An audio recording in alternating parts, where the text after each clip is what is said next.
Southeast storms, we've got them.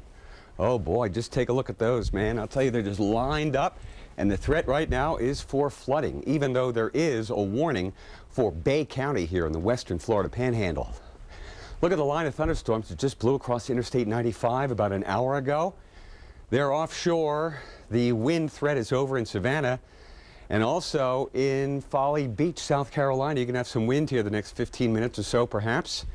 Then the line goes stationary and less severe down toward Kingsland and over toward St. Mary's, Georgia. But what we have here behind the leading edge, which is where the most vociferous thunderstorms are, is heavy rain, moderate to heavy, persistent rain, an inch an hour or more type of rains here across South Georgia. This is low country and back into Florida. So heads up, my friend, not only on Interstate 10 from Tallahassee westward to Bay County, but on some of the secondary roads where they take a little dip, there could very well be some water. All right, so heads up as the sun gets lower in the sky. I know you can't see it, but it is getting darker out there. Standing water and the potential for flooding. Flood warnings are in effect from South Georgia all the way over to the Pensacola metropolitan area.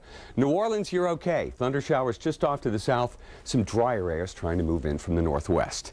But I'll tell you, the shift goes from this storm to the one that's in the west right now. As we head into our next 7 days, Adam Berg's got all the details. Thank you, David. Appreciate it. Yeah, the east definitely calming down a bit. This is nice. Giving us a break here. Just a couple of morning snow showers. That is it. You're looking pretty good here across the mid-Atlantic states as well. Now, the thunderstorms will continue through Florida, but Dave was just showing you the panhandle and how heavy some of that rain is. That'll all shift a little farther off to the south. So Panama City, Pensacola, Tallahassee, we think all you guys will be looking at a much better day here into Saturday. Last couple days have been rough. Warm, though, through central and southern Florida as well. You're going to be fighting that urge to head to the beach. Just keep the eye peeled to the sky. Some storms building by afternoon. The west is definitely where you go to find some serious action here. Looking at one disturbance pushing across the Rockies, and then the next one here, the rain and wind you see outlined for San Francisco. This will eventually spread farther inland here, and it's going to be a wild one. Already high wind watches and warnings, winter storm watches and warnings here for the mountains. Feet of snow.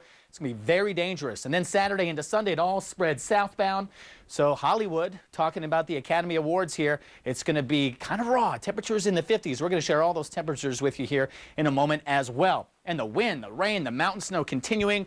So if you were trying maybe on Sunday to head to your favorite ski resort, very dangerous here. A lot of areas are going to have some road closures. Some places we'll be talking about 4x4 vehicles only, chains, that sort of thing. If you can hold off the roads and just make it a lazy Sunday, this is definitely the Sunday to do that. Extremely warm in Phoenix here on Sunday. Talking temperatures well into the 70s, almost 80 degrees. We're going to find that nice warm up across the south as well. We'll detail some of those numbers with you on the weekly planner. And Florida, there's our chance now maybe to head to South Beach, looking a little bit better, a little less in the way of thunderstorm action.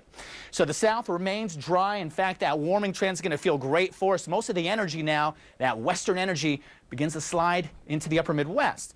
So we're really going to have to watch it here on Monday, trying to get to that business meeting, back to school, back to work for a lot of us.